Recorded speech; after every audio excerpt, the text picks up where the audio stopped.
김종대 의원이 귀순 북한 병사 상태를 브리핑하는 과정에서 의료진이 기생충 등 정보를 공개한 것에 대해 환자 인권을 권하며 문제 제기를 했습니다. 이에 환자를 수술한 이국종 교수는 모든 정보는 군 그리고 정보당국과 상의에 공개 결정된 것으로 비난은 부당하다는 반론을 했죠. 저는 각도를 좀 달리해서 이 문제를 봅니다. 과거 서구 제국주의가 동양에 대한 우월성을 확인하고 동양에 대한 지배를 정당화하기 위해서 동양을 비위생, 전근대, 야만의 이미지로 형상화했었죠. 너희들은 그렇게 미개하니 우리에게 당하는 게 당연하다. 오리엔탈리즘이라고 합니다. 환자 인권으로 표현된 김종대 의원이 느낀 불편함의 본질은 우리 남한이 목숨을 걸고 기순한 한 병사의 기생충까지 동원해서 북한에 대한 우월성을 확인하고자 하는 그런 졸렬함에 대한 것이 아니었을까. 물론 그런 불편함이었다면, 그런 종류의 불편함이었다면 그 비판은 당국과 협의하에 의학적 팩트를 브리핑한 이 교수 개인이 아니라 정보 공개 범주를 정한 당국과 기생충 화면을 대대적으로 보도하며 북한의 비위생만을 강조한 미디어에 포커스 했었다면 하는 아쉬움이 있습니다. 하지만 남한이 우리 미디어가 북한을 상대하는 그 멘탈리티에 대한 문제 제기로는 의미가 있다. 김원준 생각이었습니다. 이게 이렇게까지 큰 논란이 될 줄은. 네, 계속해서 실시간 검색 중에 있던데요. 여기 잠깐만 하자면, 왜냐하면 굉장히 예리하기 때문에 제가. 시간이 별로 없다고 하셨던 것 같은데요. 네, 이거 하다 끝내면 되죠. 네, 잠깐요. 네. 김종대 의원의 문제 제기가 이게 빛을 발하지 못한 이유는 프레임을 너무 좁게 잡았기 때문에 제가 보기에는 뭐냐면 환자 인권만으로 프레임을 잡았잖아요. 그러니까 의사가 직접 타겟이 되어버리는 건데 이렇게 생각해 보면 만약에 이런 정치적 상황을 완전히 배제하고 의학적으로만 동일한 상황이다. 그러니까 남한의 병사가 그 구역에서 똑같은 총격을 당해가지고 사경을 헤매는데 수술 과정에서 회복을 지연시키는 회충이 발견됐다. 이런 똑같은 상황을 남한 병사로 생각해봐요. 근데 우리 군 당국이나 정보 당국이 자, 회충을 공개합시다 했을 것인가? 저는 안 했을 거라고 봅니다. 그리고 미디어가 그걸 크게 종편에서 기생충 화면을 집중적으로 띄웠을 것인가? 저는 안 했을 거라고 봅니다. 만약에 그렇게 했으면 그 남한 병사가 그러면 향후 사회생활 어떻게 하라고 하냐 이런 인권 문제나 사생활 보호 문제 당연히 나왔겠죠. 그러니까 그런 측면에서 인권을 이제 얘기한 거예요. 그렇게 생각하면 기생충 화면을 대문짝만하게 보도한 종편이나 보수 매체의 졸렬한 의도나 제가 얘기한 그런 멘탈리티의 문제가 있다. 그런 차원에서 지적의 의미가 있는데 이게 문제는 뭐냐면 이 사건은 그렇게 단순히 의학적인 케이스가 아니다. 여기에 북핵으로 대처하는 상황에서 기순한 북한 병사. 총격당해서 유독한 북한 병사를 살려내는 남한의 의술. 게다가 평판이 아주 높은 의사. 여기에 이제 남한보다 굉장히 열등하다고 비위생적인 북한을 알리기 좋은 기생충이라는 소재의 등장. 그걸 놓치지 않고 막 화면에 뿌려대는 종편. 보수 매체 이런 복합적 요소가 다 중첩되어 있거든요. 근데 그걸 단순히 환자 인권이라는 프레임으로 이걸 다 도파할 수가 없다 도저히. 게다가 그 상대는 평판이 높은 의사인데 대중이 설득이 안 되는 거죠. 프레임을 너무 좋게 잡았다는 건 그런 의미다. 저한테 문의를 하시기 바랍니다. 김종대 의원님은. 자, 첫 번째 뉴스는 뭡니까? 네, 구속된 김관진 전 장관이 풀려났습니다. 어제 법원에서 열린 구속 적부심사에서 석방이 결정된 건데요. 구속 적부심은 피해자가 구속된 이후에 구속의 적법성과 필요성 등을 법원이 다시 판단하는 제도입니다. 댓글 부대 관련 혐의로 구속된 지 11일 만에 그러니까 풀려나게 된 건데요. 관련한 판단을 한 법원 같은 경우에는 위법한 지시 및 공모 여부에 대한 소명의 정도, 변소 내용 등에 비춰볼 때 범죄 성립 여부에 대한 다툼의 여지가 있다라고 판단했습니다. 뿐만 아니라 김관진 전 장관의 주거가 일정하고 도주 우려나 증거인멸에 염려가 없다라고 판단했습니다. 이정열 저희 영장 해설 판사님이 나오실 찬스인데 오늘 수능. 예. 학부모신가요? 예, 하필 예. 자녀 수능일이라 저는 운전 중입니다. 그래서 그렇다고 우리가 이게 포기할 수 없잖아요. 이 예, 아이템은. 방송을 듣고 계실 예. 수도 있겠네요. 대타 있습니다. 양지열 변호사라고. 예, 대단히 부족하지만 잠시 후에 요소를 또 해설하기 위해서 대타 양변을 연결할 예정입니다. 이게 소위 이제 적폐 수사에서 제가 알기로는 과거 누구였죠? 김경수 교수. 예, 김경수 교수가 이제 질병, 암. 예, 당시 암위기라고 이야기하면서요. 예, 암위기 질병을 이유로 구속 적부심을 요구했고, 예. 그때 이제 안 됐죠. 예, 네, 기각됐습니다. 증거인멸의 우려가 있다면서요. 예. 심지어 같은 재판부였습니다. 형사합의 51부요. 적폐 수사에서, 소위 적폐 수사에서 구속 적부심을 요구한 자체가 처음이에요. 그걸 제외하고. 질병, 암위기라서 한 걸 제외하고, 그냥 법리적으로 다퉈보겠다고 한 자체가 처음이고요. 예. 석방된 것도 당연히 그러면 처음이죠. 저는, 왜냐면 구속영장 자체가 굉장히 어렵게 보수적으로 떨어지고 있었거든요. 그러니까 구속영장까지 떨어졌는데 또 한 번 묻는 이런 사례가 없어요, 사례가. 그래서 저는 이걸 신청한 자체가 될 줄 알았나? 하는 생각이 들 만큼 이례적이고 떨어진 건 더 이례적이죠. 이상합니다. 대통령에게 보고하고 지시 받았다고 직접 얘기했는데 부하들은 또 구속됐거든요. 해설은 다소 부족하겠지만. 에이, 자꾸 부족하다 그러시는 건가요? 영장 실질심사를 안 해본 분이잖아요. 이분은. 양변과 잠시 후에 해보기로 하겠습니다. 다음 뉴스는요? 네, 어제도 박근혜 전 대통령의 세월호 참사 발생 당시에 성형시술 의혹에 대해서 말씀드렸는데요. 또 다른 성형시술 내용에 대해서 SBS가 추가로 보도했습니다. 세월호 실종자 수색이 난항을 겪을 때도 참사 이후 처음 대국민 사과를 발표할 즈음에도 박근혜 전 대통령에 대한 성형시술이 이뤄졌다라고 특검이 판단하고 있다라는 겁니다. 시점은 5월 12일과 13일인데요. 비선 의료를 했던 김영재 원장 그리고 또 부인까지도 카드 사용 내역과 휴대전화 위치 기록을 바탕으로 특검이 그렇게 판단했다라고 합니다.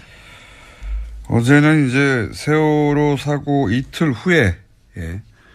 적어도 이틀 후에는 시술을 하는 것이 거의 분명해 보인다는 게 특검의 조사 보고서였는데 그게 공개됐고, 저는 개인적으로는 세월호 사고 당일도, 예, 미용과 관련된 일정이 있었다라고 보는 것이, 그때 일정을 비워두고 있었고 미리. 네, 수요일 날 네. 일정이 없었습니다. 그리고 미용사에게 전날 오지 말라고 통보해 두었고, 그렇다면 사전에 예약된, 그리고 그로부터 9일 동안 미리 일정이 안 잡혀 있었고, 사전 예약된 어떤 미용 관련 일정이 있었을 거라고 강력히 추정하는 바가 있고, 지금 추가적으로 나온 것은 이제 그 이후에 거의 한 달여간 수색을 하고, 그리고 이제 사실 그 당시만 되돌아가 보면 전 국민이 이제 화면을 지켜보며 혹시 추가 그렇죠. 구출이 굉장히 충격받고 있는가, 슬퍼하고. 그다음에 예. 오늘은 수색을 한다 유가족들 인터뷰하고, 그리고 이제 길에 나가서 뭘 사질 않는다, 사람들이 저녁에 술을 안 마신다 이럴 정도로 그런 상황이었는데 계속해서 수술을 했다는 거죠. 예. 네, 5월 한 달에만 비선 의사 부부가 최소 5차례 방문했다라는 것이요 특검의 판단입니다. 이해할 수 없습니다. 저는 정말. 하여튼 그런 게 밝혀지고 있는 와중입니다. 네. 다음 뉴스는요? 네, 세월호 관련된 소식 하나 더 전해드리면요. 지난 17일에 세월호 선체에서 유골이 발견됐습니다. 그런데 해양수산부가 이를 은폐했다라는 건데요. 추가 수색 여론이 형성될 것을 우려해서 일부러 그랬다라는 의혹이 일고 있습니다. 5명의 세월호 미수습자 가족들은 이를 모른 채 지난 18일에 시신 없는 장례식을 치렀는데요. 당시 유골 수습 보고를 받았던 해수부 현장수습본부의 김현태 부본부장이라고 있습니다. 이 같은 사실을 세월의 선처조사위원회에 통보하지 않았다라고 합니다. 그러면서 현장에서요, 자신이 책임질 테니 유골 수습 사실을 누구에게도 알리지 말라라고 지시했다고 합니다. 그러니까 이제 이 미수습 가족들하고 여기서 그칩시다, 여기까지만 합시다라고 다 얘기돼 있는데 또 유골이 나오니까 그럼 연장하게 될까봐 이 사실을 숨겼다는 거잖아요. 저는 이게 현장의 부본부장 정도가 내릴 수 있는 결정이 아니라고 봅니다. 예. 누가 이 결정을 내리는지 파악을 해야 된다고 생각이 들고요. 본인이 유골이 나왔는데 이제 그만하자라고 라고 결정할 위치에 있는 사람이 저는 아니라고 보거든요. 예. 이게 이제, 그래서 겨우 5일 만에 들켰잖아요. 누가 왜 이런 결정을 내렸는지 반드시 파악해봐야 된다고 보고, 문재인 대통령도 여기에 대해서 왜 이런 일이 벌어졌냐고, 이해할 수 없다고. 그렇게 이야기했죠. 이거에 나오면 계속 수습해 가야 되는 거고, 찾아야 되는 거거든요. 이걸 접어야 했던 이유가 뭔지, 예. 추가 취재가 반드시 필요한 대목인 것 같습니다. 누가 이런 결정을 내리려고 한 건지. 다음 뉴스는요? 네, 검찰이 추명호 전 국정원 국장이 이명박 정부와 박근혜 정부 때 모두 정치에 관여해서 국정원법을 위반했다라고 판단하고요. 재판에 넘겼습니다. 이와 관련해서 특히 눈에 띄는 게 우병우 전 수석과 관련된 지시인데 추 전 국장이 이석수 전 특별감찰관을 불법 사찰한 것이 우병우 전 수석의 지시로 이뤄졌다라고 결론 내렸다고 합니다. 그러면 이제 우병우 전 수석이 다시 한번 소환되고 다시 한번 구속영장 청구될 개연성이 있네요. 네, 이르면 다음 주 중으로 소환될 가능성이 크다라고 하는데요. 네. 뿐만 아니라 최윤수 전 국정원 2차장 같은 경우에도 혐의 선상에 같이 올랐습니다. 그렇군요. 추명호 소위 이제 최순실 라인 전 국장의 공범으로 적시되고 네, 공소장에 그렇게 쓰여 있다라는 겁니다. 불법 사찰의 지시는 우병우 전 수석으로부터 받았다. 예. 이번에도 빠져나갈까요? 우병우 전 수석이.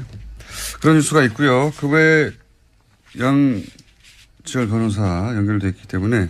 네, 하나만 더 전해드릴까요? 예, 차은택 씨가 어제 1심에서 징역 3년의 실형을 선고받았습니다. 여기에는 중요한 부분이요. 박근혜 전 대통령이 공범으로 명시됐다라는 겁니다. 사실 박근혜 전 대통령은 이제 너무 많은 혐의와 너무 많은 사안에서 공범 혹은 직접 지시기 때문에, 예. 박근혜 전 대통령을 여전히 사랑해서 이제 여러 가지 태극기 들고 집회하시는데 그 집회는 법적으로는 아무 도움이 안 될 것 같습니다. 자, 지금 김관진 전 장관이 구속 적부심을 통해서 석방된 사안 가지고 이정열 판사님의 개인적 사정으로 연결이 안 돼서 예 아침에 연락했더니 대타 양지열 변호사님 연결됐습니다. 안녕하십니까? 또 그 사이 전화 끊어졌어요? 예. 기다리다가 삐졌나 봐요. 전화 연결됐다는 소리 듣고 제가 들어왔는데 다시 연결됐습니까? 예. 큰 도움이 안 되네요. 지금 30초를 까먹었어요. 변호사님? 예, 여보세요? 네. 대타가 이렇게 뭘 까먹어요? 시간을. 자, 빨리 얘기합시다. 예. 이게 굉장히 이상한 사건입니다. 예. 그죠? 정말 황당했습니다. 예. 예. 밤에 저도 보고. 예. 원래 구속적부심이라고 하는 게 변호사들이 요즘에는 청구 자체를 잘 안 하거든요. 그러니까요. 예. 예, 왜냐면 이게 판사들이 싫어해요. 그러니까 그 구속적부심은 재판에 넘기기 전에 예. 그 전 단계에서 그 전에 영장실질심사를 했던 판사가 영장을 내준 게 잘 됐느냐 못 됐느냐를 보는 거고 판사끼리도 서로 싫어하게 되죠. 그렇죠. 당연히. 그러니까 판사가 싫어한다는 얘기는 뭐냐면 이걸 또 합의에서 보거든요. 예. 그러니까 일종의 항소심으로 보는 겁니다. 네네. 그러니까 이게 판사 입장에서는 아니 이 일을 전문적으로 하는 판사가 있는데 네. 그거를 그 구속된 지 얼마 지나지도 않아서 기소를 하기도 전인데 갑자기 이게 잘못됐다라고 주장을 하면 당연히 판사들이 싫어할 수밖에 없고 그래서 실제로 실무에서는 중간에 폭력 사건 같은 경우 이런 합의를 받다거나 예. 새로운 상황이 발생할 경우 예. 몸이 많이 아프거나 뭐 부모님이 돌아가셨거나 이랬을 때만 신청하는 거고요. 저도 그렇게 알고 있는데 서울중앙지방법원 같은 경우 제가 찾아보니까 작년에 예. 한 170건 정도 신청을 해서 30건이 조금 넘게 나와서 인용이 됐어요. 네. 그러니까 실제 인용률만 놓고 보면 20%인데 예. 문제는 작년에 서울중앙지방법원에서 처리한 1심 사건이 한 5천 건이 넘어요. 예. 전체 사건 대비로 봤었을 때 이렇게까지 나오는 거는 5천 건 중에 33건이니까 예. 몇 퍼센트니까 정말 계산을 미리 하셨어야죠. 예. 계산을 제가 산수는 약해요. 근데 1%도 안 된다. 예. 그거의 문제는 대부분 그 비율이 말씀드린 것처럼 합의를 받거나 이런 사정 변경이 있었을 때지 아무 사정 변경이 없었고 김관진 전 장관이 갑자기 부모님이 돌아가셨을 때는 없잖아요. 그 연세에. 이게 말하자면 법리 10일 만에 법리 판단을 새로 했다는 거거든요. 아무것도 없는 거, 아무 변경 사항도 없는데. 그렇죠. 갑자기 도주거래나 증거인멸 우려가 없다라고 갑자기 법원이 본 거예요. 이게 보통 이럴 경우 변호사가 아이고 그거 해봐야 소용 없습니다. 라고 하거나. 실제로 소용없다고 하는 정도가 아니라 예. 그러니까 양형 사유에서 나중에 법원에 이른바 괘씸죄에 걸릴 수 있으니까 예. 하지 말라고 합니다. 게다가 알려요. 그래서 이 적폐 관련 수사 작년부터 시작해서 저 김경수 교수가 질병 이를 이유로 그렇죠. 한 번 청구한 이후로는 처음이에요. 처음. 고영태 씨는 체포적부 심사를 청구를 했다가 그거는 기각됐어요. 예, 그건 다른 아, 예. 이야기고 구속적부. 예, 하여튼 그러니까 예. 구속적부심에 체포 구속적부심을 넓게 크게 하나로 보니까 그 두 건밖에 없는데 기각됐고 또 이 사건은 그러니까 그때 부하직원들은 그때는 다 시정을 받았어요. 암이었을 때도 기각됐거든요. 그렇죠. 뭐 기억하시겠지만 갑자기 이렇게 다 지우고 모자 쓰고 나타났잖아요. 눈썹도 예. 없애고 이런 상황에서 그러니까 정말로 애초에 날 구속시키면 안 된다라는 걸 강력하게 보여줬는데도 구속시켰고 이후에 또 진단서까지 첨부를 해서 정말 심각한 상태라고 했는데 결국에 안 풀어졌거든요. 예. 그러니까 구속이라고 하는 것 자체가 2008년 이후에 급속도로 줄어들었어요. 그러니까 구속이 줄어드니까 구속에 대해서 적부심사 청구하는 일은 정말로 줄어든 거죠. 인용도 잘 안 되고. 적폐 수사 근데 갑자기- 관련해서는 아무도 신청을 안 했다니까요. 질병위에. 안 할 수밖에 없는 게 밑에 지금 김관진 전 장관 같은 경우에는 그때 국방부 장관 했을 때 부하직원은 실형까지 받았거든요. 벌써. 그거를 그리고 내가 지휘를 했노라는 걸 본인이 인정을 한 상황인데. 대통령이 그래서 예. 그래서 그 위에 이제 지금 얘기한 것처럼 이명박 전 대통령이 지시를 받고 있다는 얘기까지 했기 때문에 그러면 상식적으로 이명박 전 대통령 수사와도 직결되는 문제인데 그거를 갑자기 아무 특별한 사정 변경도 없이 구속 사유가 없어졌다고 보는 거는 정말 이해하기 어렵죠. 저는 지금까지 쭉 이야기한 대로 청구 자체가 이상하고 그래서 야 이거 이미 신청할 때 인용될 줄 알았나? 이렇게 생각이 들 만큼 이상한 일이다. 저는 바보 됐어요. 어제 절대 그럴 일이 없다고.